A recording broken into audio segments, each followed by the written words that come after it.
இந்த காய கண்டாலே சில பேர்த்துக்கு பிடிக்காதுங்க. ஆனா, அவ்வளவு மருத்துவ குணங்கள் நிறைந்த இந்த காய கண்டிப்பா நீங்க தினந்தோறும் உணவுல சேர்த்துக்குங்க. இப்போ கிளைமேட் மாறுனால சிறுநீர் கழிப்பில சில பேர்த்துக்கு பிரச்சனைகள் இருக்கு. முக்கியமா பெரியவங்களுக்கு இந்த பிரச்சனை இருக்கு. அதுக்கெல்லாம் அற்புதமான தீர்வு கத்திரிக்காய் தாங்க.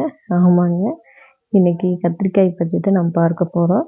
இன்னைக்கு இட்லி செஞ்சிருந்தேன். அதுக்கு தொட்டுக்க ஒரு கடையல், அருமையான தக்காளி, கத்திரிக்காய் கடையல் செஞ்சிருந்தேன். ரொம்ப ரொம்ப சுவையா இருந்தது. கண்டிப்பா நீங்களுமே ட்ரை பண்ணி பாருங்க.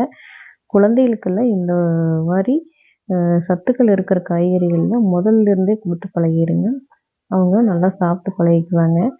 எண்ணெய் ஊத்தி கடுகு தாளிச்சுட்டு, சீரகம், வரமல்லி நல்லா வதக்கி விட்டுட்டு, பெரிய வெங்காயம் நல்லா வதக்கிட்டு, தக்காளி சேர்த்து வதக்கிட்டு, அதுக்கப்புறம் கத்திரிக்காய் நல்லா வதக்கி விட்டுட்டு, அ தண்ணி ஊத்த வேண்டாங்க. ஸ்லோ பண்ணி விட்டு மேல தண்ணி ஊத்தி வச்சுருங்க.